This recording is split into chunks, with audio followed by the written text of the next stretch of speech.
Hello students, welcome to study master. I am GS Sarai और आज हम एक नया जो है टॉपिक स्टार्ट करेंगे, एक नया सब्जेक्ट स्टार्ट करेंगे जिसका नाम है जियोग्राफी। जियोग्राफी काफ़ी महत्वपूर्ण सब्जेक्ट है, इसलिए नहीं कि पेपर में इससे क्वेश्चन पूछे जाते हैं, इसलिए ये महत्वपूर्ण नहीं हो जाता।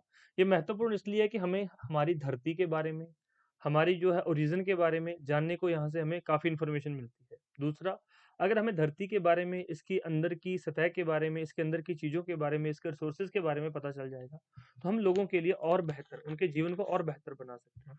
तो इसलिए हमें जो है ज्योग्राफी सब्जेक्ट की पूरी नॉलेज होनी चाहिए। तो हम इंसान की जो है ह्यूमन को लाइफ को बेहतर बनाने के लिए कहीं ना कहीं इकोनॉमी, पॉलिटी, जियोग्राफी, इनका काम तो यही है।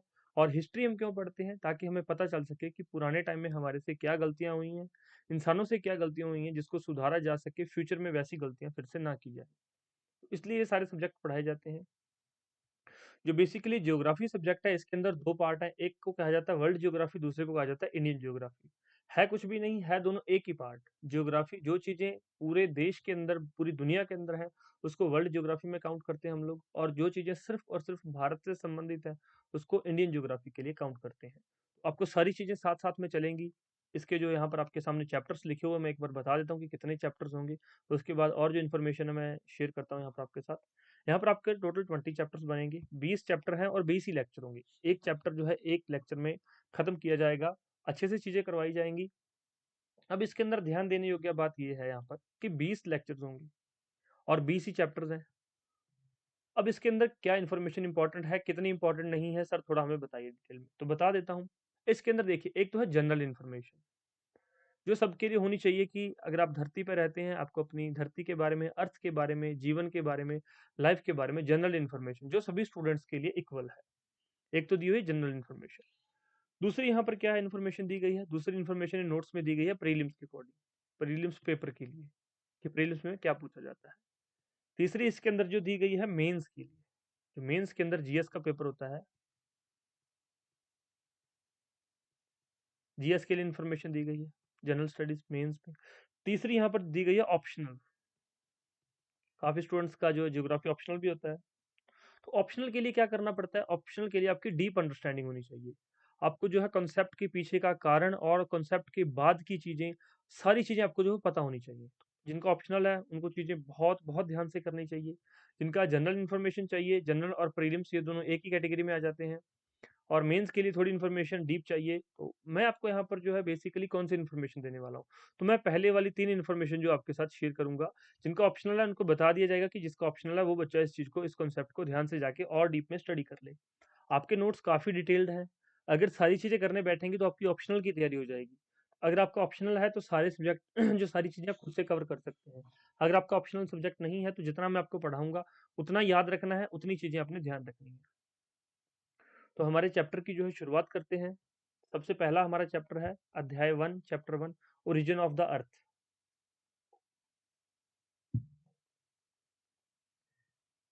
क्या नाम है इसका? ओरिजिन ऑफ अर्थ, पृथ्वी की उत्पत्ति। कि जिस पृथ्वी पे आज हम लोग रहते हैं, जिस पृथ्वी के बारे में इतनी चर्चा हम लोग कर रहे हैं, इस पृथ्वी की उत्पत्ति कहाँ से हुई? ये पृथ्वी आई कहाँ से? क्या हमेशा से जहाँ पे आज है यहीं पर ये पृथ्वी थी, या कहीं से आई है? बनी किस प्रकार थी? ये सारी चीजें। इसके लिए कुछ अर्ली थ्योरीज हैं, पुरानी थ्योरीज दी गई हैं। एक है नेबुलर हाइपोथेसिस, जिसको कि निहारिका परिकल्पना कहा जाता है।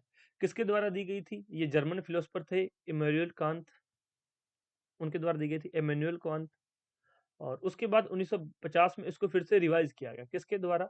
रशियन एंड जर्मनी के दो अलग अलग जो है फिलोसफर थे, उन्होंने इसको जो है दोबारा से रिवाइज किया था। तो सबसे पुरानी थ्योरी है नेबुलर हाइपोथेसिस। उसके बाद है प्लैनेटेसिमल हाइपोथेसिस, ग्रहाणु परिकल्पना। तो ये यहाँ पर जिनका ऑप्शनल है उनके लिए है, आपके लिए नहीं है। तो आप इतनी चिंता नहीं करनी आपको कि हमें समझ नहीं आया। बस इतना है कि इनके नाम याद रखना कि नेबुलर हाइपोथेसिस किसने दी थी? इमैनुअल कांत ने।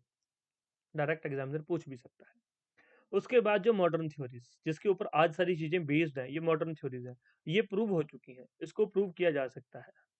ये मॉडर्न थ्योरीज हैं। इसमें से सबसे पहली थ्योरी है बिग बैंग थ्योरी। क्या नाम है इसका? Big bang theory. यहाँ पर भी हिंदी में बिग बैंग लिखा हुआ है, लेकिन इसको बोलते हैं महाविस्फोटन या महाविस्फोट सिद्धांत।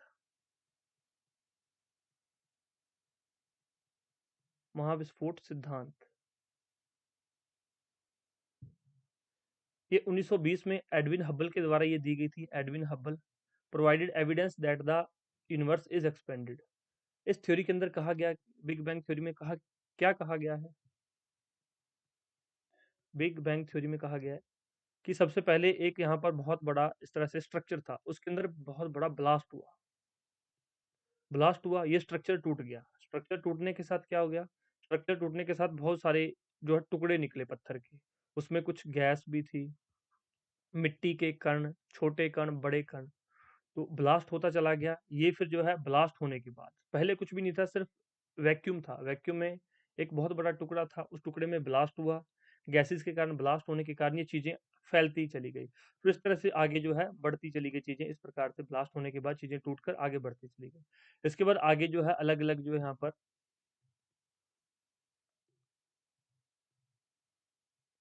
अलग अलग ग्रहों का निर्माण हुआ और अलग अलग आकाश गंगाओं का यहाँ पर जो है निर्माण देखने को मिलता है। अलग अलग गैलेक्सीज की यहाँ पर फॉर्मेशन हुई थी।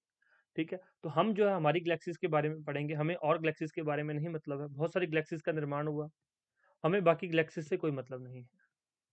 हमें सिर्फ हमारी आकाश गंगा के बारे में, हमारी गैलेक्सी जिसको मिल्की वेव कहा जाता है, आकाश गंगा के बारे में हम लोग जो है पढ़ेंगे कि हमारी गैलेक्सी है, उसके अंदर कौन कौन से ग्रह हैं, कितने नहीं, वो सारी चीजें हम लोग जो है आगे स्टडी करने वाले हैं। बिग बैंग थ्योरी समझ आई कि बिग बैंग थ्योरी है क्या? काफी चीजें यहाँ पर लिखी हुई हैं, आप उसको एज इट इज पढ़ लीजिएगा। Also called the expanding universe hypothesis, जिसको कि विस्तारित निहारिका परिकल्पना भी कहा जाता है। बिग बैंग थ्योरी समझ आई। अब ब्लास्ट हुआ था, ब्लास्ट होने के साथ बहुत सारे जो है यहाँ पर गैलेक्सीज बन गई। हमारी गैलेक्सीज का क्या नाम है? आकाश गंगा। आकाश गंगा के बारे में हम लोग पढ़ेंगे। उसके बाद तारों की फॉर्मेशन, स्टार्स की फॉर्मेशन किस प्रकार से हुई थी, यहाँ पर एक बार मैं बता देता हूँ क्या लिखा हुआ, फिर मैं आपको अच्छे से समझा दूंगा। The distribution of the matter and energy was not even in early universe. These initial density differences in the gravitational forces cause the matter to get draw together. तो आपको मैंने बताया था कि ब्लास्ट हुआ, चीजें आगे बढ़ती चली गई, लेकिन कुछ चीजें बाद में इकट्ठा भी होती चली गई, क्योंकि उनकी डेंसिटी सेम थी या फिर डेंसिटी कम ज्यादा होने की वजह से एक चीज दूसरी चीज को खींच रही थी। These form the basis for development of galaxies, इसी वजह से जो है गैलेक्सीज का निर्माण हुआ। एक Galaxy contain a large number of stars, तो गैलेक्सी के अंदर बहुत सारे सितारों का जो है निर्माण हुआ। A galaxy starts to form by accumulation of hydrogen gas in the form of very large cloud called the nebula. जो है हाइड्रोजन गैस, मैंने आपको बताया कि इसमें से गैसेस भी निकली थी, गैसेस भी निकली हैं ब्लास्ट के दौरान। तो जो हाइड्रोजन का एक बहुत बड़ा गुबार इकट्ठा हो गया, और उसको क्या कहा जाता है? उसको निबोला कहा जाता है। और ये धीरे धीरे जो है धीरे धीरे ये चीजें पहले जो है अपनी युवा एज में होती हैं, फिर प्रौढ़ एज में होती हैं, और फिर वो खत्म हो जाती हैं। आज जो आप लोग स्टार्स को चमकता हुआ देखते हो, तो बहुत सारे सितारे वहां पर होते भी नहीं है, वो कई साल पहले ही खत्म हो चुके होते हैं, लेकिन हमें उनकी चमक बाद में दिखाई देती है। ये सितारों के बारे में चीजें लिखी हुई हैं, यहाँ पर ये दिया भी हुआ है किस प्रकार से एक डार्क क्लाउड था, ग्रेविटेशनल क्लैप्स हुआ, फिर इसके अंदर ये चीजें बनी, फिर आगे बढ़ती चली गई, और इस प्रकार से जो है ये सिस्टम फाइनल, हमें ये सिस्टम देखने को मिला।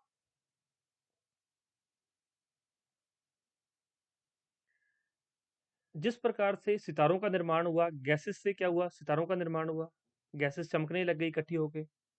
उसी तरह से जो है प्लैनेट्स का भी निर्माण हुआ, फॉर्मेशन ऑफ प्लैनेट्स। अब उसी ब्लास्ट के दौरान कुछ गैसेस निकली थी, कुछ टुकड़े निकले थे जो मैटर के, वो जो है मैटर इकट्ठा हो गया, और वो जब क्या हो गया, एक जगह पे इकट्ठा हो गया मैटर, तो वो क्या हो गया, ग्रह की शेप ले ली उसने। धीरे धीरे वो गोल गोल घूमता रहा, तो वो जब गोल हो गया तो वो ग्रह की फॉर्मेशन, ग्रह की उसने शेप ले ली थी। Large number of small planets accrete to form a fewer large body in the form of planets. तो छोटे छोटे टुकड़े जो है जुड़ के एक जो है प्लैनेट का रूप ले लिया। बेसिकली ये सारी चीजें शुरू कहाँ से हुई थी? बिग बैंग थ्योरी से। ब्लास्ट हुआ, उसी में से सितारे निकले, उसी में से प्लैनेट निकले सारे। अब उसके बाद हम लोग जो है प्लैनेट्स के बारे में पढ़ते हैं। बहुत सारी गैलेक्सीज बनी थी, हमें हमारी गैलेक्सीज के बारे में पता होना चाहिए, जिसे हम अपना जो है आकाश गंगा, उसके अंदर हमारा सोलर सिस्टम है। सोलर सिस्टम के अंदर सेंटर में क्या है? सूरज। उसके बाद बहुत सारे ग्रह हैं यहाँ पर, तो देखेंगे इन तारों के बारे में, इन ग्रहों के बारे में एग्जामिनर क्या क्वेश्चन पूछता है। सबसे पहले यहाँ पर है मरकरी, सबसे छोटा ग्रह है ये। विनस, अर्थ, मार्स, ये अर्थ वो जिस पे आप लोग जो है रहते हैं, जिस पे हम लोग रहते हैं। फिर मार्स ये एस्ट्रोनॉइड बेल्ट है। फिर जुपिटर, सैचुरन, यूरेनस, नेपच्यून और प्लूटो को जो है पहले ही हटा दिया गया। प्लूटो अब हमारे यहाँ पर नहीं, काउंट नहीं करते प्लूटो को, क्योंकि बहुत छोटा ग्रह है। ये बौना ग्रह, इसको ड्वार्फ प्लेनेट भी कहा जाता है। तो हमारे जो सौर मंडल के अंदर, हमारे सौर मंडल में 8 ग्रह हैं, 8 planet, 63 moons, millions of small bodies like asteroids, comets and huge quantity of dust grains and gases. तो ये सारी चीजें हमारे सोलर सिस्टम के अंदर, हमारे सौर मंडल में प्रेजेंट है।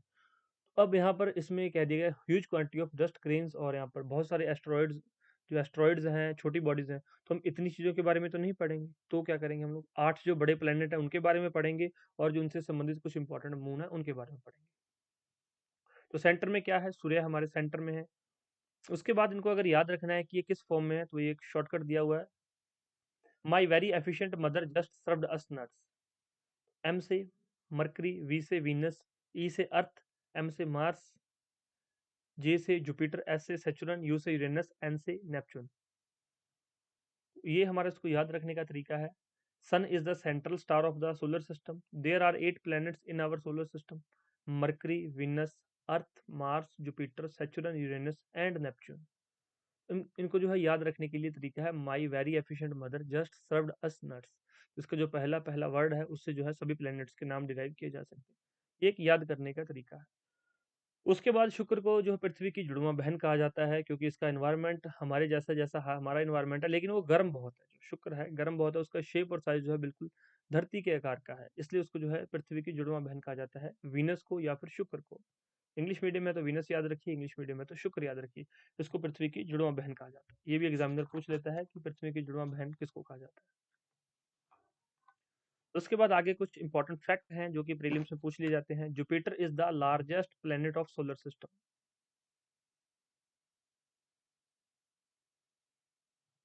जुपिटर जो है सबसे बड़ा ग्रह है, सौरमंडल का लार्जेस्ट प्लेनेट है, जिसको कि बृहस्पति कहा जाता है।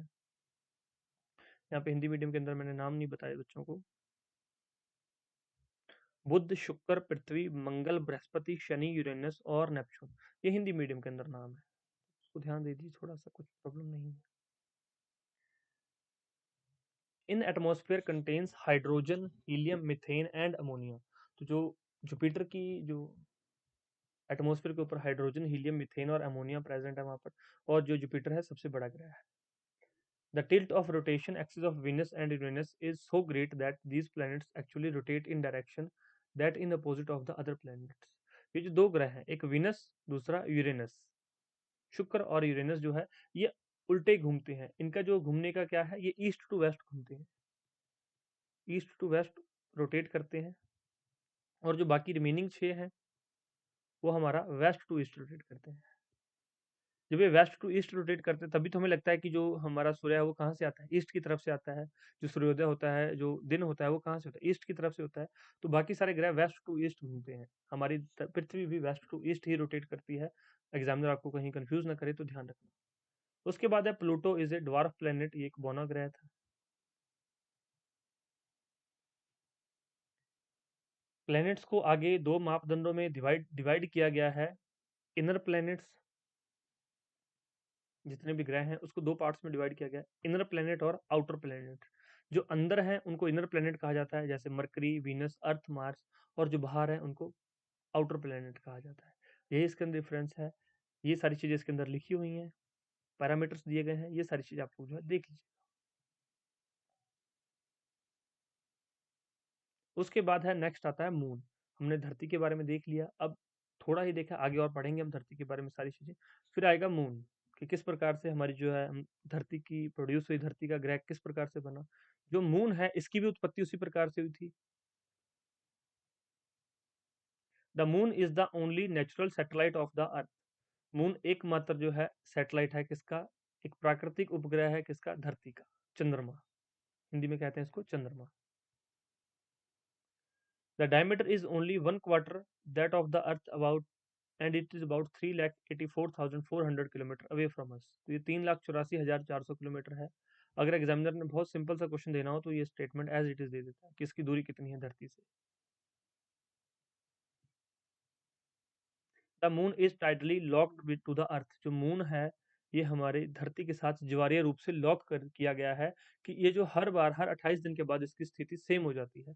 और जो टाइड्स अप डाउन किस तरह से आती है आगे हम लोग जो पढ़ेंगे, ये चीजें आपको फिर वहां पर और अच्छे से समझ आ जाएंगी।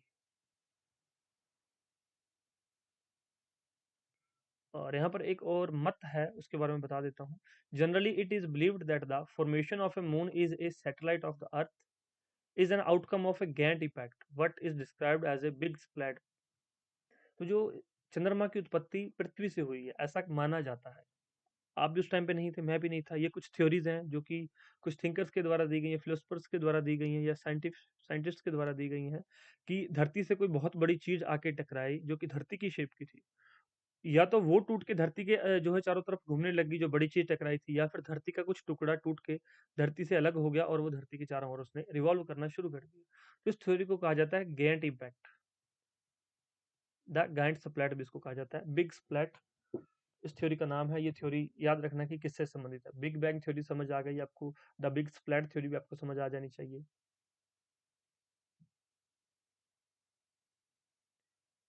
उसके बाद है यहाँ पर टाइडल लॉकिंग, ज्वारीय locking. Tidal locking is the name given to the situation when an object is orbital period matches its rotational period। अब यहाँ पर आप लोग एक चीज नोट कीजिए, ये हमारी पृथ्वी है, थोड़ी टेढ़ी होगी पृथ्वी, चलिए कोई बात नहीं। ये हमारी अर्थ है, वेस्ट टू ईस्ट रोटेट कर रही है ये।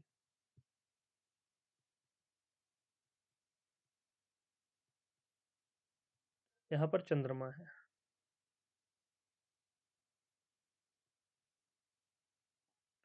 अगर यहाँ पर आप लोग खड़े हैं, धरती पे यहाँ पे खड़े हैं, आपको जो पार्ट चंद्रमा का दिखाई दे रहा है हमेशा आपको यही पार्ट दिखाई देगा चंद्रमा का। इसके पीछे का हिस्सा कभी भी आप देख ही नहीं सकते। जिस तरह से ये रोटेट करती जाती है, चंद्रमा भी इसके चारों ओर रोटेट करता रहता है और खुद के जो है अपने एक्सिस पर भी रोटेट करता रहता है। तो आप इसका पीछे का हिस्सा कभी नहीं देख पाएंगे। तो यही इस जो टाइडल लॉकिंग कहा जाता है कि हमेशा ऑलवेज एक ही फेस जो है देखने को मिलेगा प्लेनेट का, दूसरा फेस वो कभी नहीं देख सकते हम लोग। इसी को जो है टाइडल लॉकिंग कहा जाता है। इसके अंदर काफी चीजें लिखी हुई हैं, आप लोग पढ़ लीजिएगा, जिस्ट इसका यही है। We see the same side of the moon, never getting a glimpse of its other side of the from the earth. This is because of the moon is tightly locked to the earth. The moon orbits around earth every 28 days and the moon rotates completely around its axis in 28 days। तो धरती के जो है चारों तरफ भी 28 दिन में चक्कर लगाता है और अपनी एक्सिस पर भी 28 दिन में चक्कर लगाता है। इसको बोलते हैं टाइडल लॉकिंग। समझ आ गया कि आप इसका कभी भी दूसरा हिस्सा नहीं देख पाएंगे। इसको जो है नाम दिया गया टाइडल लॉकिंग, और ये इस तरह से कोई लॉक नहीं किया हुआ। इस प्रोसेस को, इस फिनोमेना को टाइडल लॉकिंग का नाम दिया गया। उसके बाद कुछ इंपॉर्टेंट टर्मिनोलॉजीज दी गई यहाँ पर। एस्टेरॉइड्स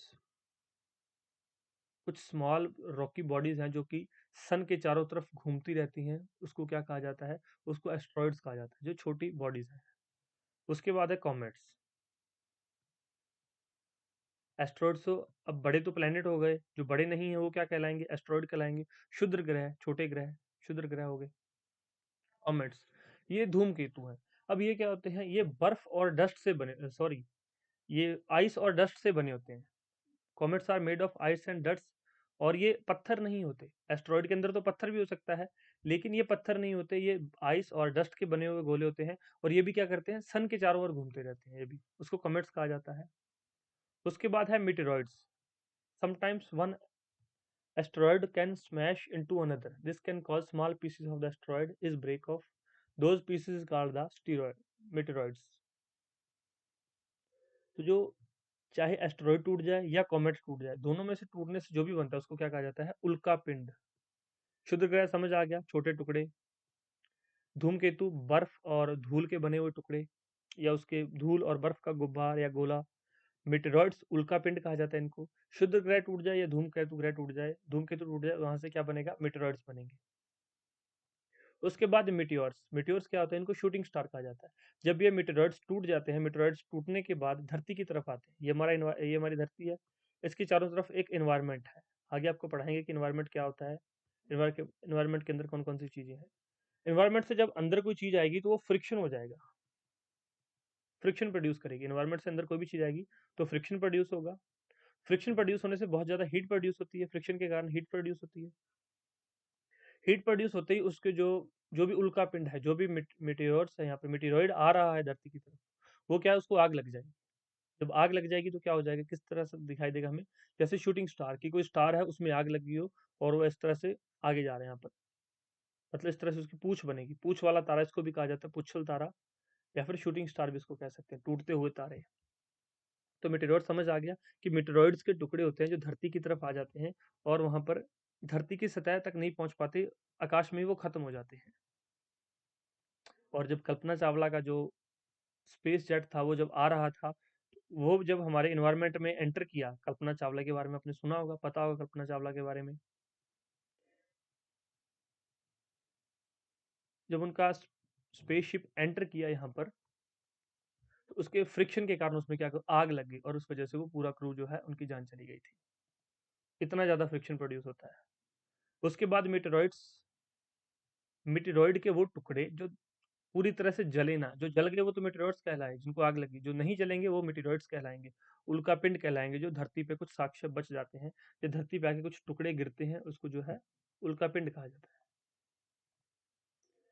डेफिनेशन थी इंपॉर्टेंट, सिंपल सी चीजें थी, समझ आ गई होंगी, नहीं आए तो एक बार पढ़ लीजिएगा, समझ आ जाएंगी। उसके बाद एवोल्यूशन ऑफ द अर्थ। अब हम लोगों ने ग्रहों की उत्पत्ति देख ली, मून की उत्पत्ति देख ली, अब यहाँ पर पृथ्वी का जो है, पृथ्वी कहाँ से बनी, कब बनी। तो ऐसा माना जाता है, it is not possible to know exactly how the earth was formed about 45 million years ago. Evidences regarding earth's structure are the obtained from the volcanic eruptions, earthquakes, waves. तो यहाँ से हमें जो है कुछ साक्ष्य मिलते हैं, एविडेंसेस मिलते हैं, उसके बिहाफ पे हम लोग मान सकते हैं कि पृथ्वी की जो है उत्पत्ति कब हुई, अदरवाइज हमारे पास कुछ साक्ष्य नहीं है। पृथ्वी के अंदर जो है तीन तरह की लेयर्स हैं, क्रस्ट, मेंटल और कोर। कोर सबसे अंदरली लेयर है, क्रस्ट सबसे बाहरी है, मेंटल इसके बीच में है। क्रस्ट बाहरी लेयर है, कोर सबसे अंदर है, और कोर तो लिक्विड फॉर्म में है धरती के अंदर। आज भी जो है इस तरह से ये धरती है, अगर इसके यहाँ पे देखा जाए तो यहाँ पे कोर है और वो लिक्विड फॉर्म में है, वहाँ पर हमेशा मैग्मा लावा उबलता रहता है, उसके अंदर बहुत सारे मिनरल्स हैं और भी बहुत सारी चीज़ें हैं, पत्थर हैं, सारी चीज़ें वहाँ पर जो है लावा की फॉर्म में हमेशा बॉइलिंग पॉइंट पे रहते हैं, वो बॉयल करते रहते हैं। आगे मैं आपको सारी चीज़ें बताऊंगा, समझ आ जाएगा। Earth is the fifth largest planet in the solar system. जो धरती है पांचवा सोलर सिस्टम का ग्रह है, पांचवा बड़ा ग्रह है। इसको ब्लू प्लेनेट कहा जाता है क्योंकि जब स्पेस से देखते हैं तो इसमें टू थर्ड पानी होने की वजह से इसकी सतह जो है हमें नीली दिखाई देती है, इसलिए इसको ब्लू प्लेनेट भी कहा जाता है। और धरती की जुड़वा बहन वीनस या शुक्र को कहा जाता है, वो आप लोग पहले ही पढ़ के आ चुके हैं। उसके बाद अब हम अर्थ के ऊपर रह रहे हैं, हम अर्थ के ऊपर रह रहे हैं तो अब जो साइंटिफिक माइंड है वो क्या कहता है, हम लोग जो है हिस्ट्री में पढ़ के आए थे कि एजुकेशन, एजुकेशन का मतलब क्या है, एजुकेशन से क्या है। तो एक साइंटिफिक टेम्परामेंट कि क्या, क्यों, कैसे, कब, ये चीजें हम धरती के ऊपर रहे तो हमारे दिमाग में आता है कि इसके अंदर क्या है, हमें पता तो होना चाहिए जिस चीज के ऊपर हम घूम रहे हैं, कहीं बारूद के ढेर पे तो नहीं बैठे हम लोग, ऐसा दिमाग में आता है हमारे। तो उसके अंदर का जो हमें पता होना चाहिए कि क्या है। इसको आगे जो है तीन पार्ट्स है इसके, क्रस्ट, मेंटल, कोर। भू प्रॉपर्टी, मेंटल, कोर को क्रोड या कोर दोनों ही कहा जाता है।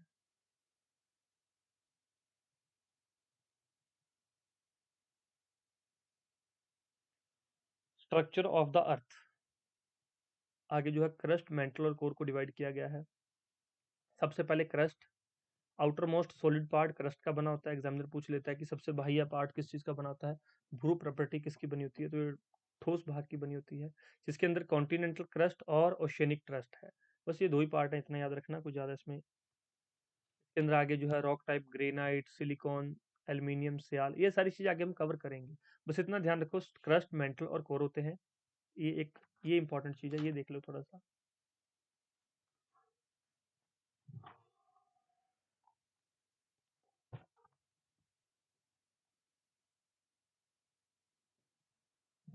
यहाँ पर जो है स्केल के ऊपर ये क्रस्ट, मेंटल और ये कोर, ये तीन यहाँ पर बनाए गए हैं, क्रस्ट, मेंटल और कोर। इसके अंदर इनर कोर और आउटर कोर, इसको दो में डिवाइड किया गया। जो इनर कोर है solid, outer core liquid. Inner core यहाँ पर सॉलिड है और आउटर कोर लिक्विड है। मेंटल के आगे फिर तीन फॉर्म है, एस्थेनोस्फीयर, ये दो अलग अलग यहाँ पे मेंटल्स को डिसाइड किया गया है। मेंटल को यहाँ पे देखिए, ये एक इंपॉर्टेंट है थोड़ा सा, इसके अंदर क्वेश्चन पूछ लिया जाता है। कोर्नार्ड डिस्कंटिन्यूटी, क्रस्ट के अंदर है Moho discontinuity, Repetti discontinuity, Gutenberg discontinuity, Lehmann discontinuity. किन किन के बीच में है? Trick to remember the different boundaries name, may Ram guide Lakshman for the Mohorovicic discontinuity, दोनों चीजों के बीच में Mohorovicic Mohorovicic discontinuity, Repetti discontinuity, Gutenberg discontinuity, Lehmann discontinuity in order to form the top. अब यहाँ पर टॉप से स्टार्ट होते हैं। पहले क्या ऊपर क्रस्ट है, क्रस्ट और जो अपर मेंटल है इन दोनों के बीच में मोहो डिस्कंटिन्यूटी है। कौन सी? मोहो डिस्कंटिन्यूटी। क्रस्ट और क्रस्ट के बीच में तो यहाँ पर जो है कॉनवार्ड फॉरवर्ड डिस्कंटिन्यूटी है सबसे पहले सबसे ऊपर। मोहो जो है क्रस्ट और मेंटल का जो अपर पार्ट है, क्रस्ट और मेंटल में जो डिस्कंटिन्यूटी है दोनों को जो अलग करती है, एक सीमा है, ऐसी सीमा बनाई गई है, बाउंड्री का नाम दिया गया, उसको बोलते हैं मोहो डिस्कंटिन्यूटी। एग्जामिनर पूछता है कि मोहो डिस्कंटिन्यूटी किन दो पार्ट्स के बीच में है? क्रस्ट एंड अपर मेंटल, याद रखना। अपर मेंटल और लोअर मेंटल के बीच में रेपिटेड डिस्कंटिन्यूटी, लोअर मेंटल और अपर जो है यहाँ पर कोर के बीच में गुटनबर्ग डिस्कंटिन्यूटी, और इनर कोर और अपर कोर के बीच में जो है लेमैन डिस्कंटिन्यूटी। तो ये सारी डिस्कंटिन्यूस बाउंड्रीज के नाम है, तो बाउंड्री के नाम आपको एज इट इज याद करने पड़ेंगे, इसका कोई और सोल्यूशन भी नहीं है। तो उसके बाद केमिकल कंपोजिशन ऑफ अर्थ, की अर्थ के अंदर जो कितने केमिकल्स हैं, क्या उसकी कंपोजिशन है, किस प्रकार से बनी है। तो आयरन, ऑक्सीजन, सिलिकॉन, मैग्नीशियम, निकल, सल्फर, टाइटेनियम, तो ये सारे इन सभी चीजों से मिलकर हमारी अर्थ का जो है निर्माण हुआ है। Iron is the most abundant element in the earth, followed by the oxygen, silicon and magnesium। सबसे ज्यादा आयरन है, फिर ऑक्सीजन है, सिलिकॉन है, ये सारी चीजें हैं। ये तो होगी अर्थ की बात overall. If we talk about the only the crust, अगर क्रस्ट की बात की जाए, जो भू प्रॉपर्टी ऊपरी हिस्सा है, then oxygen is the most abundant element, ऊपरी हिस्से में ऑक्सीजन ज्यादा है। उसके बाद सिलिकॉन, फिर एल्यूमिनियम, फिर आयरन, और आगे चीजें बढ़ती चली जाती है। तो इनके बारे में एक बार नाम याद रखिए, आगे क्या क्वेश्चन पूछा जाता है वो एग्जामिनर वो मैं आपको बताऊंगा, सारी चीजें डिस्कस करेंगे। अब अर्थ के अंदर आपको पता लग गया कि सिलिकॉन है, आयरन है, अर्थ में आयरन है। अब अगर आयरन है तो आयरन के अंदर चार्ज भी आएगा। जब आयरन रोटेट कर रहा है किसी दूसरे ग्रह के सराउंडिंग में या खुद के सराउंडिंग में रोटेट कर रहा है, तो उसके अंदर एक जो है फील्ड प्रोड्यूस होगा, एक चुंबकीय जो है क्षेत्र प्रोड्यूस होगा, उसको बोलते हैं अर्थ जियोमैग्नेटिक फील्ड। अर्थ जब घूमता है तो एक जियोमैग्नेटिक फील्ड प्रोड्यूस करता है। The geomagnetic field is a dynamic field and it changes with the location and time. ये प्रोड्यूस होता है क्योंकि धरती के अंदर लोहा भी है। तो ये जिनका ऑप्शनल है उनको इसको डीप में पढ़ने की जरूरत है, जिनको ऑप्शनल नहीं है वो इसको एक बार रीडिंग ले लीजिए, अदरवाइज ज़्यादा आपको जरूरत नहीं है।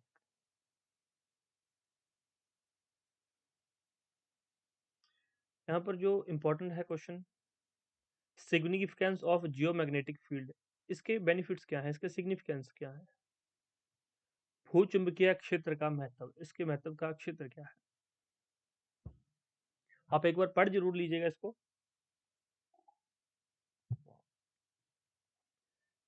कि उसके अंदर क्या क्या लिखा हुआ है।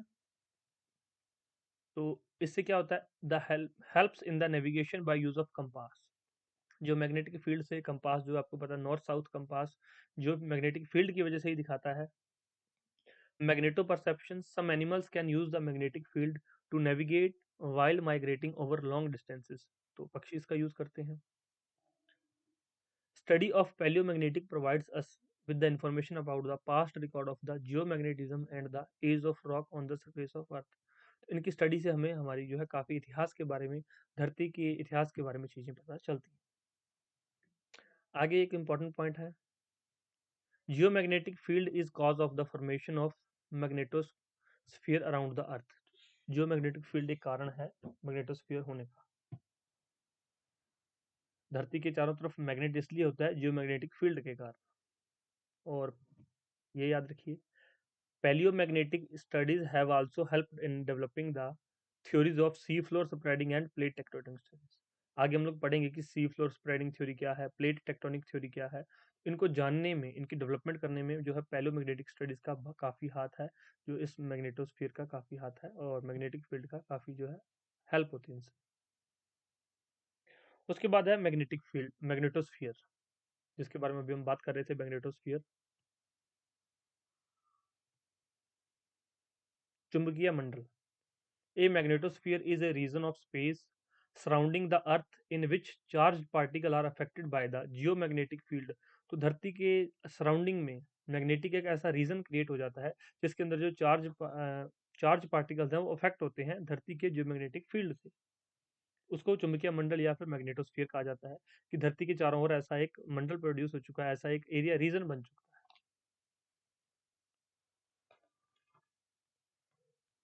उसके बाद नेक्स्ट जो इंपॉर्टेंट रहता है वो आता है अरोरा।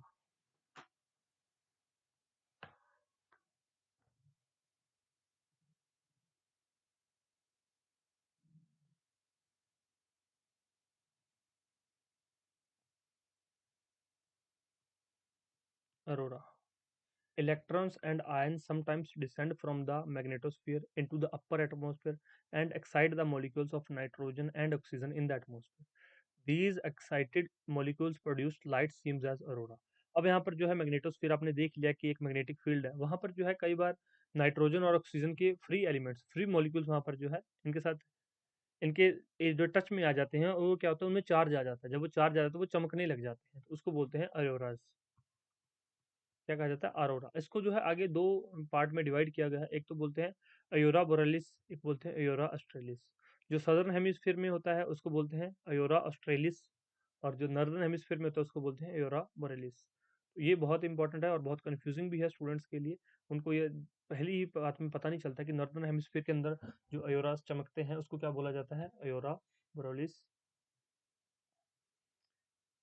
अरोरा बोरोलिस। और जो दक्षिण गोलार्ध में है उसको बोलते हैं अरोरा ऑस्ट्रेलिस। और आप एक और काम ध्यान रख लीजिए एक चीज़ का, अपने पास चाहे गूगल से डाउनलोड कर लीजिए मैप्स, या फिर आपके पास एटलस होनी चाहिए। जियोग्राफी पढ़ रहे हैं, जितना ज़्यादा प्रयोग करेंगे आप एटलस का, मैप्स का, उतना ही आपके लिए बेनिफिट होगा। जियोग्राफी में मैप का बहुत महत्व होता है। अगर आप मैप से चीज़ें पढ़ेंगे साथ में, तभी तो यहाँ पर आपको बहुत सारी फोटोज़ देखने को मिलेंगी। इन फोटोज़ से क्या होता है, आपके माइंड में चीज़ें छप जाती हैं। जब आप अपने नोट्स में देखेंगे तो सारी चीज़ें आपको समझ आ जाएंगी कि ठीक है यहाँ पर लिखा हुआ है, दी हुई ये चीज़ें, तो आपकी समझ आ जाएंगी। तो मैप का प्रयोग किया कीजिए, चीज़ें लंबे समय तक याद रहेंगी। उसके बाद यहाँ पर एक और क्वेश्चन दिया गया है, sources of the information about the interior of earth. Direct mains में पूछ लेता है, या फिर अगर किसी को ऑप्शनल है तो उससे तो फिर बहुत अच्छे से पूछा जाता है कि अर्थ के इंटीरियर के बारे में हमें किस किस तरह से पता चलता है। तो डायरेक्ट सोर्सेज है माइनिंग एरियाज, माइनिंग करके पता किया जाता है। हम माइनिंग, आपको पता माइनिंग खदानें चलती रहती हैं। कई प्रोजेक्ट्स हैं जो स्पेशली इसी काम के लिए किया गया है, जैसे डीप ओशियन ड्रिलिंग प्रोजेक्ट। अब तक जो है 12 किलोमीटर तक हम लोग जो नीचे खोद चुके हैं। इंटीग्रेटेड ओशियन ड्रिलिंग प्रोजेक्ट्स, तो ऐसे स्पेशल प्रोजेक्ट्स लाए जाते हैं। या फिर वॉल्केनिक इरप्शन से जो लावा बाहर आता है उसको यहाँ पर हम लोग चेक करते हैं, और उससे हमें अर्थ के इंटीरियर के बारे में पता चलता है। ये तो है डायरेक्ट सोर्सेज। उसके बाद कुछ है इनडायरेक्ट सोर्सेज। इनडायरेक्ट में क्या है? मिटियोर्स, जो कि कुछ टुकड़े जो धरती पे गिरेंगे उल्कापिंड के। ग्रेविटी अनोमोली, गुरुत्वाकर्षण विसंगति, कि अगर जो ग्रेविटेशन अलग अलग जगह पे है, अलग अलग प्रकार से है, तो वहां पर उससे हमें पता चलेगा कि इसके नीचे जो है आयरन की मात्रा कम ज़्यादा है, या कई कारण है। तो तभी तो ग्रेविटी डिफर करेगी, अदरवाइज तो ग्रेविटी एक जैसी होनी चाहिए। मैग्नेटिक फील्ड, सेस्मिक एक्टिविटी या अर्थक्वेक्स। जब अर्थक्वेक आते हैं तो हमें धरती के अंदर की चीज़ों के बारे में इंफॉर्मेशन मिलती है। आगे देखेंगे किस प्रकार से मिलती है, क्या इन्फॉर्मेशन मिलती है। तो ये दो तरह के सोर्सेज हैं अर्थ के इंटीरियर के बारे में इंफॉर्मेशन इकट्ठा करने के लिए। डायरेक्ट, उसके अंदर तीन जो है सोर्सेज हैं, और इनडायरेक्ट में चार सोर्सेज हैं। तो इसको आप लोग जो है पढ़ लीजिएगा एक बार जाकर। उसके बाद एवोल्यूशन ऑफ द लिथोस्फीयर, स्थल मंडल का विकास। जिस पे आप लोग रहते हैं, हम लोग रहते हैं, ये है स्थल मंडल। स्थल मंडल पृथ्वी का ठोस बाहरी हिस्सा है स्थल मंडल। Lithosphere is the solid outer part of the earth. The lithosphere includes the brittle upper portion of the mantle and the crust outermost layer of the earth structure। उसको बोलते हैं स्थल मंडल, जहाँ पर निवास किया जाता है, लोग रहते हैं, उसको स्थल मंडल कहा जाता है। उसके बाद एक है वायुमंडल। वायुमंडल में क्या होता है? स्थल मंडल में धरती, एक आपने एनसीईआरटी की बुक्स में इस तरह से एक इमेज देखी होगी। एक तरफ स्थल मंडल लिखा होता है,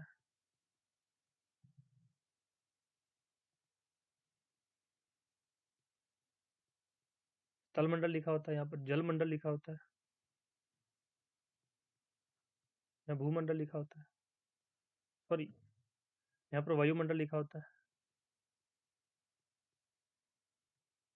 इसको भी भूमंडल कहते हैं कई बार। जहाँ पर ये तीनों चीजें मिलेंगी, ये एरिया जहाँ पर जल भी है, वायुमंडल भी है और स्थल मंडल भी है, तो यहाँ पर जीवन पॉसिबल है, यहाँ पर व्यक्ति जी सकता है। अदरवाइज बिना भूमि के रहना मुश्किल है, बिना वायु के रहना मुश्किल है और बिना जल के रहना मुश्किल है। तो ये आप लोगों को बताई जाएंगी आगे चीजें, कोई बात नहीं। Atmosphere, evolution of the atmosphere, किस प्रकार से इसका एवोल्यूशन हुआ था, आगे पढ़ेंगे हम लोग एटमॉस्फेयर किस प्रकार से बना है। हाइड्रोस्फीयर, हाइड्रोस्फीयर जल मंडल, इसका विकास किस प्रकार से हुआ है।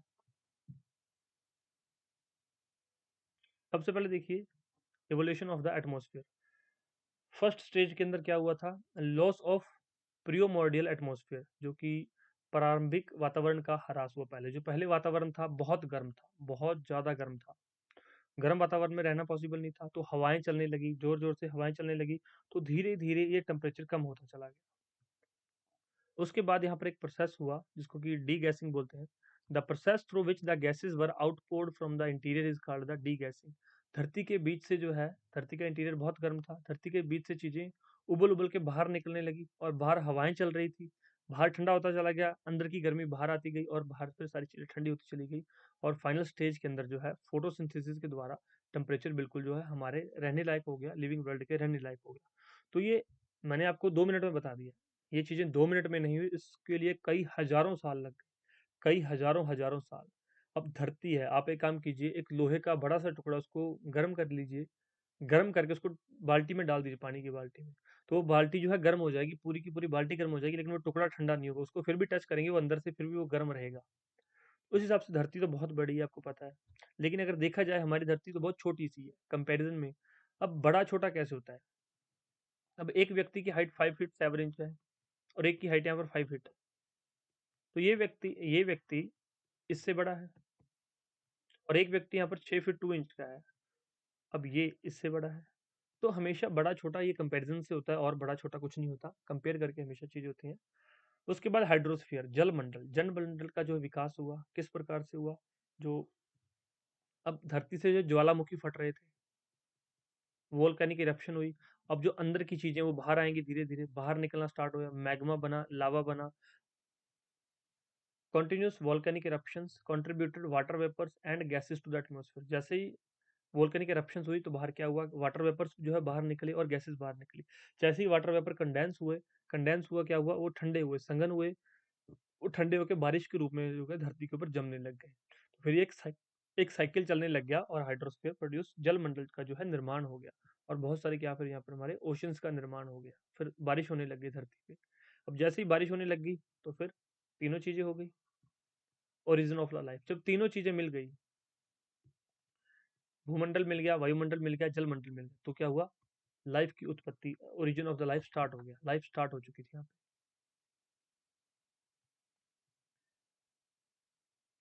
किस प्रकार से स्टार्ट हुई, ये सारा जियोलॉजिकल टाइम स्केल लिखा हुआ है, किस प्रकार किस टाइम में क्या हुआ था। अगर आप नॉलेज के लिए पढ़ना चाहते हैं तो पढ़ लीजिए, अदरवाइज आपको जो है इतनी जरूरत नहीं है। हाँ, जिसका ऑप्शनल है वो तैयार रहे, उसको कुछ नहीं छोड़ना है, ऑप्शनल के लिए ये नोट्स सफिशिएंट है, मोर देन सफिशिएंट है।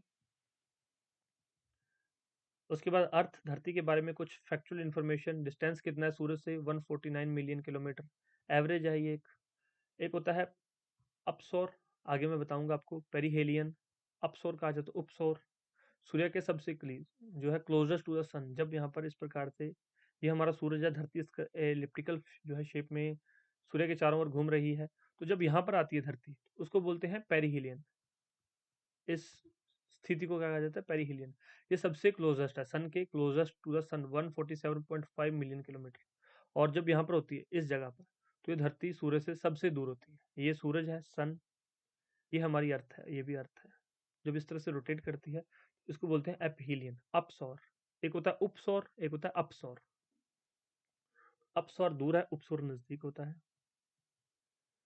धरती की शेप जो है जियोइड है, ओबलेट स्फेरिकल, स्लाइटली जो है फ्लैटन, कभी भी धरती गोल नहीं है। धरती की शेप इस प्रकार से है,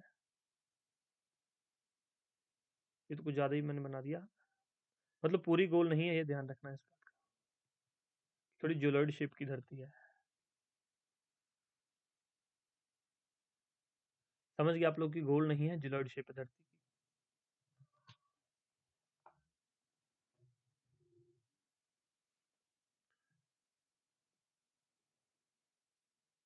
आगे बढ़ते हैं हम लोग यहाँ पर।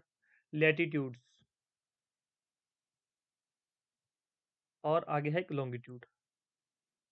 लॉन्गिट्यूड्स,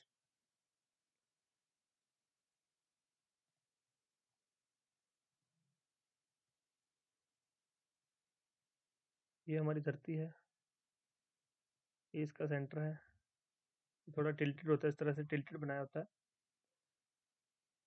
धरती के ऊपर इस प्रकार से जो है लाइनिंग की गई है। लाइनिंग नहीं की गई, मतलब उसको मार्क किया गया, लैटिट्यूड के फॉर्म में उसको बनाया गया कि धरती को मार्क करने के लिए, किसी भी कंट्री की पोजीशन के बारे में पता करने के लिए लैटिट्यूड, ऐसी लाइंस धरती के ऊपर जो हॉरिजॉन्टल लाइन है उसको क्या कहा जाता है, लैटिट्यूड।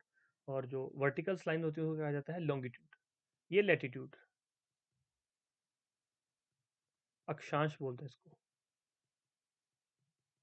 और इस प्रकार की जो लाइंस होती हैं, नेक्स्ट बना देता हूँ मैं।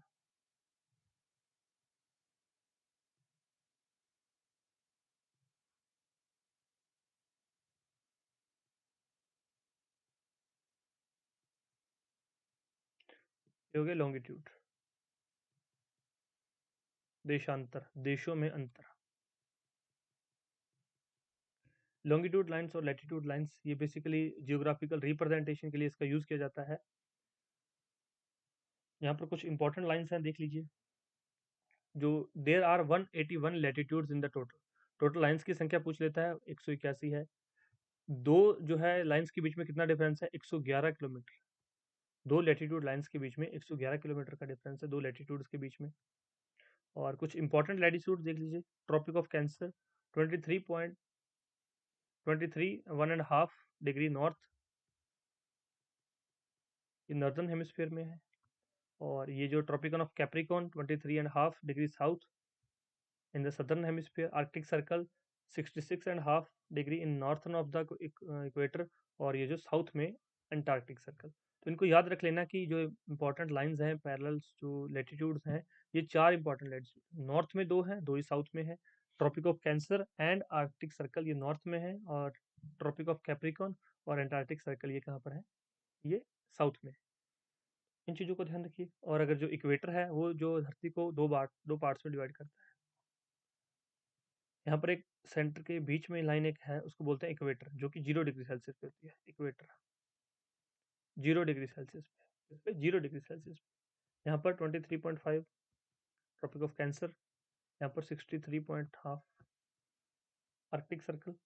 इसी तरह से नीचे चीजें। तो ये जो इक्वेटर है ये धरती को दो पार्ट्स में डिवाइड करता है, northern hemisphere and southern hemisphere.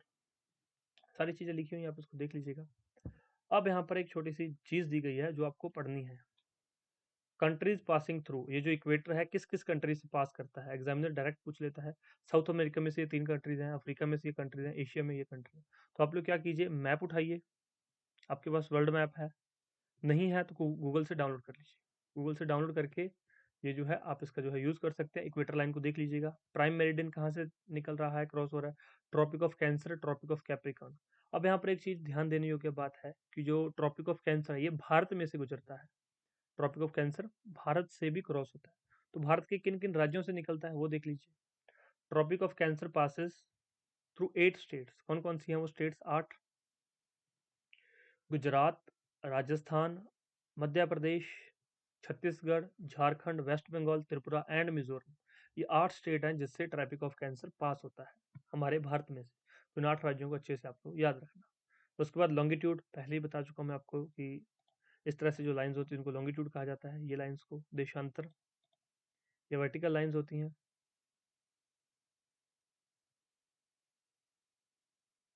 और इसके ऊपर एक जो है प्राइम मेरिडियन लाइन खींची गई है, prime meridian line. In 1884, it was decided to choose as zero meridian the one which passes through the Royal Astronomical Observatory at Greenwich near London as a prime meridian। तो इस line को जो है prime meridian line कहा गया। क्यों कहा गया ऐसा, ताकि वहां पर जो है सारी चीजें जीरो मान ली जाए और उससे आगे या पीछे। ये किया क्योंकि बेसिकली टाइम डिसाइड करने के लिए कि सभी कंट्रीज का आपस में जो है टाइम क्या है। आप कभी भी पेपर देने जाते हैं, आपके एडमिट कार्ड पे क्या लिखा होता है? 9:30 AM IST, Indian Standard time. कि आपकी घड़ी पे चाहे जो मर्जी बज रहे हो, ऐसा नहीं कि आपकी घड़ी खराब है, आपकी घड़ी पे मतलब यहाँ पर तो 11:30 हो चुके हैं, यूनिवर्सल इंडियन स्टैंडर्ड टाइम के हिसाब से 11:30 हो गए, आपकी घड़ी पे फिर 9:30 हो गए, और आप कहें कि सर मैं तो 9:30 बजे अपनी घड़ी के हिसाब से आया हूँ। इंडियन स्टैंडर्ड टाइम, इसलिए वहाँ पर लिखा होता है IST। International date line, 1800 longitude is chosen as a international date line. 1800 longitude choose किए गए हैं।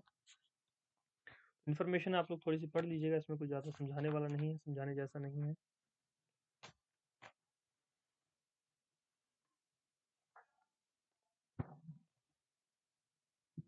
आगे बढ़ते हैं। स्टैंडर्ड टाइम, हर एक कंट्री का एक स्टैंडर्ड टाइम होता है। The local time of places which are on the difference meridians bounded to the differ. In India, for instance, there will be a difference of about 1 hour and 45 minutes in the local time of the Dwarka in Gujarat and Dibrugarh in Assam। अब असम के अंदर जो है 5:30 में दिन हो जाता है, 5:30 AM। तो जो है गुजरात के अंदर दिन कितने बजे होगा? वहां पर गुजरात के अंदर दिन होगा 6:30 पे, या फिर 7 बजे, सूरज 7 बजे दिखेगा वहां पर। यहाँ पर दिन 4 बजे हो गया, 4:30 पे दिन हो गया, सूरज आ गया यहाँ पर। तो गुजरात में जो है 5:30 बजे सूरज आएगा। यहाँ पर जो है रात 5:30 बजे, 5:15 बजे रात हो जाती है वहाँ पर। गुजरात के अंदर 7:15 बजे रात होती है। इतना डिफरेंस है हमारा भारत के अंदर भी, असम के डिब्रूगढ़ से लेकर गुजरात तक का। उसके बाद इंडिया को एक जो है स्टैंडर्ड टाइम दिया गया है। In India a longitude of 82.5 degree east 82.30 E is treated as the standard meridian. भारत के लिए ये याद रखना आपको। The local time as the meridian, इसको क्या इंडियन स्टैंडर्ड टाइम कहा जाता है। State through which IST passes, जो इंडियन स्टैंडर्ड टाइम की लाइन है वो किस किस स्टेट से पास करती है? UP, MP, Chhattisgarh, Orissa and Andhra Pradesh. इसमें दो चीजें कॉमन है, एक MP, दूसरा छत्तीसगढ़। जो हमारी पहले भी लाइन जो है इससे गुजर रही थी, और ये भी जो है इससे निकल रही है। आगे बढ़ते हैं।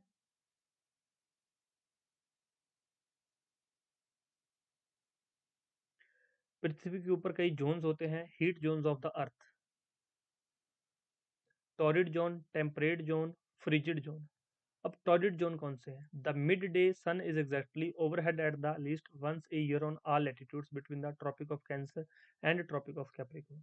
आपको पता है Tropic of Cancer 23.5 degree north, उससे लेकर ट्रॉपिक ऑफ कैंसर से लेकर यहाँ तक, ट्रॉपिक ऑफ कैंसर से ट्रॉपिक ऑफ कैप्रिकॉर्न तक, ये बीच में ये पूरा जो जोन है, ये यहाँ पर बना हुआ ना इस कलर में, इस जोन का नाम क्या दिया गया है? Torrid zone. इसके ऊपर जो है कौन सा जोन दिया गया है? Temperate zone. इसको टेम्परेट जोन, इसको नॉर्थ टेम्परेट जोन कहा गया है, इसको साउथ टेम्परेट जोन कहा गया है, और इसको जो है फ्रिजिड जोन कहा गया है, जहाँ पर जो है बिल्कुल धूप दिखाई नहीं देती और हमेशा ठंड पड़ती है, और वहाँ पर जो है स्नोफॉल होता है। तो ये जोन्स हैं बेसिकली। जोन्स का नाम क्यों रखा गया है? ताकि आपको जब और आगे आप चीज़ें पढ़ेंगे तो आपको पता हो कि किस एरिया के बारे में बात कर रहा हूँ। मैं टॉरिड जोन बोलूंगा तो आपके दिमाग में ये होना चाहिए कि ठीक है, इस एरिया के बारे में सर बात कर रहे हैं। 23.5 डिग्री नॉर्थ और 23.5 डिग्री जो है साउथ, इसके बीच की बात हो रही है, इन एरियाज की बात हो रही है। इन जोन्स के बारे में पढ़ लेना जाकर, सारी चीज़ें लिखी हुई हैं, बेसिकली ये रिप्रेजेंटेशन ही है। उसके बाद नेक्स्ट है मोशन ऑफ द अर्थ, पृथ्वी की गतियां, कि पृथ्वी किस प्रकार से जो है मोशन करती है। एक तो रोटेशन करती है, दूसरा करती है रेवोल्यूशन। रोटेट करती है किसके? जो है सन के अराउंड, सन के अराउंड रोटेट करती है, रिवॉल्व करती है खुद के अराउंड, अपनी एक्सिस के अराउंड, जो है इसकी एक्सिस है, ये एक्सिस है, इसके अराउंड जो है क्या करती है? ये रोटेट करती है। Earth rotate around its own axis from west to east, पहले ही आपको बताया जा चुका है। और इसी रोटेशन की वजह से जो है दिन और रात का चक्कर चलता है। जितनी भी टाइड्स आती हैं वो इसी रोटेशन के कारण आती हैं। कोरोलिसिस बल, कोरोलिसिस फोर्सेस भी इसके अकॉर्डिंग जो है प्रोड्यूस होता है। आगे आपको बताऊंगा कि कोरोलिसिस बल क्या होता है, कोरोलिसिस फोर्स क्या है, किस प्रकार से ये काम करती है। रेवोल्यूशन, जो धरती रिवॉल्व करती है अपनी ही दूरी पे। Time taken is about 365 days and 6 hours, ये एलिप्टिकल ऑर्बिट के तहत है ये। कंप्लीट रेवोल्यूशन 365 दिन और 6 घंटे में होता है। जब ये 6 घंटे 3 साल में जो है, चौथे साल में क्या होता है? लीप ईयर, 24 आवर्स पूरे हो जाते हैं, तो यहाँ पर 365 दिन लग जाते हैं, 365 दिन हो जाते हैं। ठीक। यहाँ पर earth is closest to the sun on 3 January, ये बहुत इंपॉर्टेंट है। 3 जनवरी को धरती जो है सूर्य के सबसे नजदीक होती है, पेरिहीलियन, सबसे पहले हम लोग पढ़ के आए हैं ना। और 4 जुलाई को सबसे दूर होती है, एफिलियन। लेकिन आपके दिमाग में ये आ रहा होगा कि सर 3 जुलाई को जो जो 3 जनवरी को तो ठंड बहुत होती है, तब धरती सबसे क्लोज है। और जो है 4 जुलाई को यहाँ पर जो है सबसे दूर होती है, फिर गर्मी बहुत ज़्यादा होती है 4 जुलाई में। उसका कारण क्या है कि सूर्य की सीधी किरणें 4 जुलाई को हमारे ऊपर पड़ती हैं। उसका जो आंसर है वो इस फिगर के अंदर है।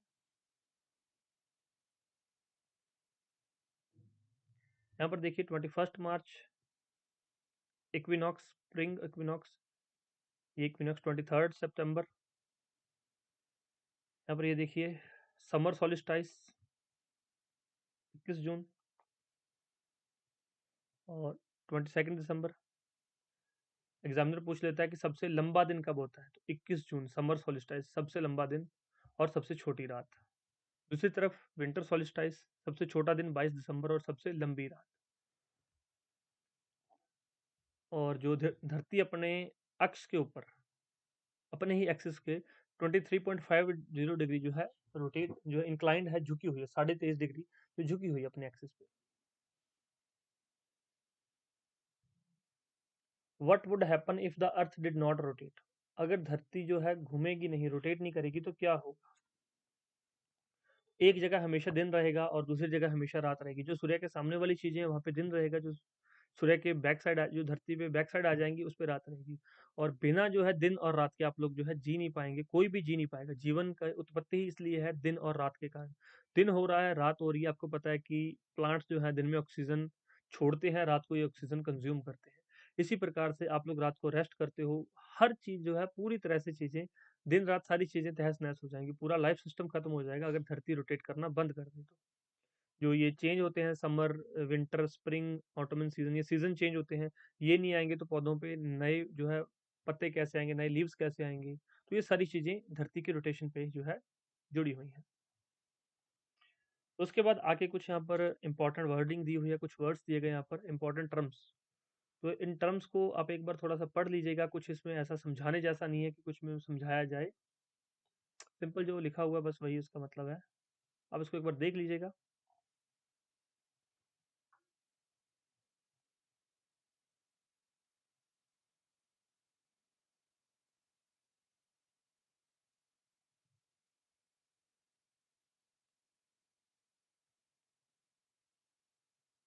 लोकल एंड स्टैंडर्ड टाइम, स्थानीय और मानक समय। एक लोकल टाइम हो गया, एक स्टैंडर्ड टाइम हो गया। पैरामीटर्स दिए हुए हैं लोकल टाइम और स्टैंडर्ड टाइम। डिफरेंस क्या है। Local time implies the time of place determined on the basis of apparent movement of the sun. तो ये जो स्थानीय समय है, ये सूर्य की स्थिति के जो है अलावा, इसको जो है सूर्य की स्थिति के अकॉर्डिंग इसको डिसाइड किया जाता है कि कितना टाइम हो गया होगा। जैसे कि सूर्य आ चुका है तो दिन हो गया, 7 बज गए होंगे। सूर्य चला गया है, रात हो गया, तो शायद 8 बज गए होंगे। तो ये local time. Standard time refers to the fixed time for the places filling in the same meridian set in a country by law। Standard time same country के अंदर, भारत के अंदर पूरा एक ही समय रहता है। भारत में चाहे जो है चाहे दिन हो चाहे कहीं पे रात हो, सेम टाइम रहेगा पूरे all over the India, same time रखा जाएगा। ऐसा नहीं है कि हमारी घड़ियों पे यहाँ पर 6:30 हुए हैं और जो घड़ियाँ असम में चल रही हैं वहाँ पर जो है 4:30 हुए हैं, ऐसा नहीं हो सकता। वहाँ पर दिन 6:30 4 आ गया और यहाँ पर हमारे दिन 6:30 हुआ, ऐसा नहीं होगा। उसके बाद है variations, changes continuously with the change in longitude. Changes होंगे इसमें, ये सेम रहेगा पर्टिकुलर कंट्री के अकॉर्डिंग, जो है पूरी कंट्री में सेम रहेगा। Longitude, places on the same longitude have same local time, places on the same longitude have the different standard time. तो ये अलग अलग जो है स्टैंडर्ड टाइम होंगे इसके अंदर। Showed cast by the sun, ये सूर्य के द्वारा डिसाइड किया जाता है, ये टाइम जोन के द्वारा डिसाइड किया जाता है। उसके बाद है green which mean time. Green which mean time, ये एक रेखा है यहाँ पर, ये प्राइम मेरिडियन, ग्रीनविच टाइम। इसी तरह से ये बहुत सारी रेखाएं खींची गई हैं, अलग अलग देशों के लिए अलग अलग रेखाओं का निर्माण किया गया है।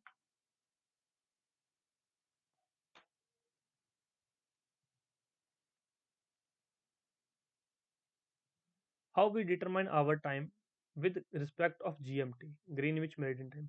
हम अपना टाइम जो है किस प्रकार से डिसाइड करते हैं।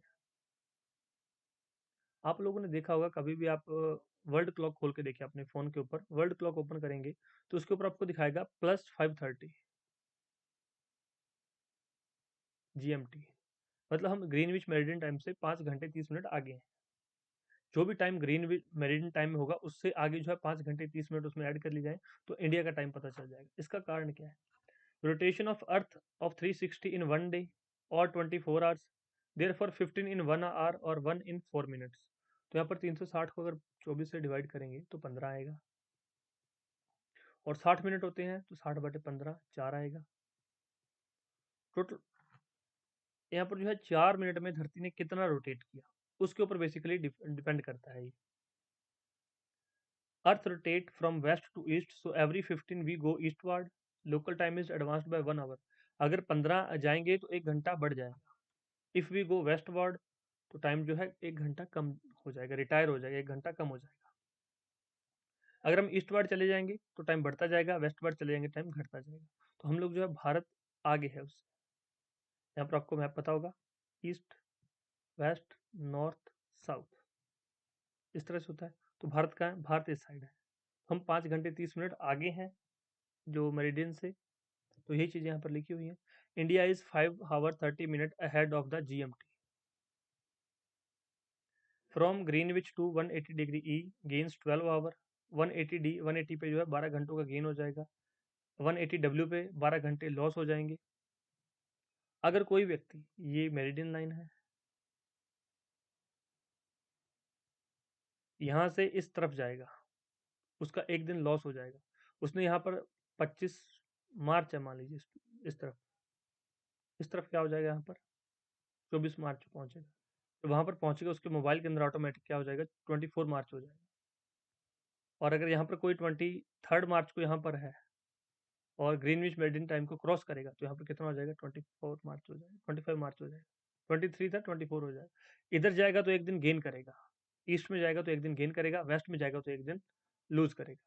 ये इसके अंदर लिखा हुआ है, एक बार पढ़ लीजिए।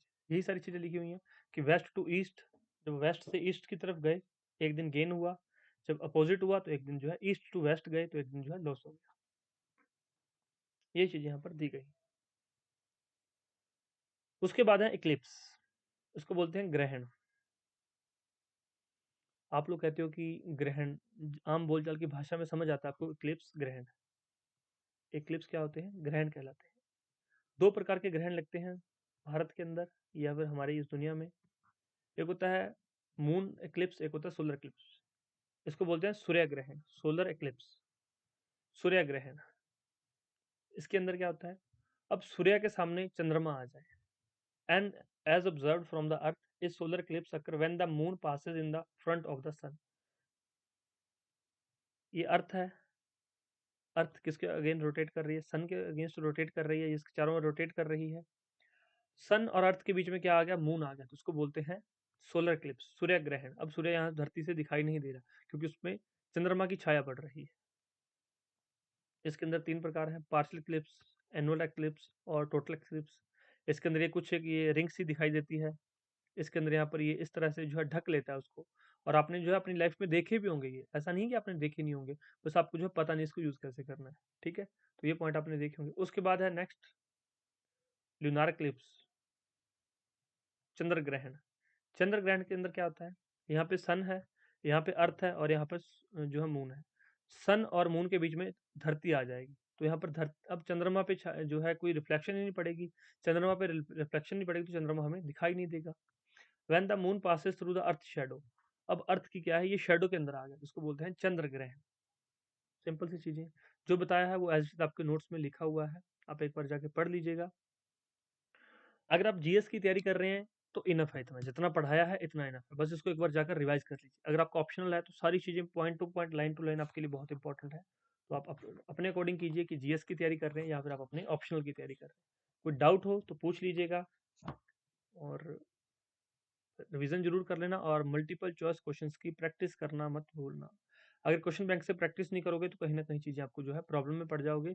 और आपके क्वेश्चन बैंक में चैप्टर वाइज दिया हुआ एक एक चीज़, जो देशांतर से संबंधित, जो लैटिट्यूड लॉन्गिट्यूड अलग अलग उसके अंदर लाइंस दी गई हैं, उनसे संबंधित इंपॉर्टेंट क्वेश्चन अलग अलग दिए गए हैं। जो भी डाउट हो पूछ लीजिएगा।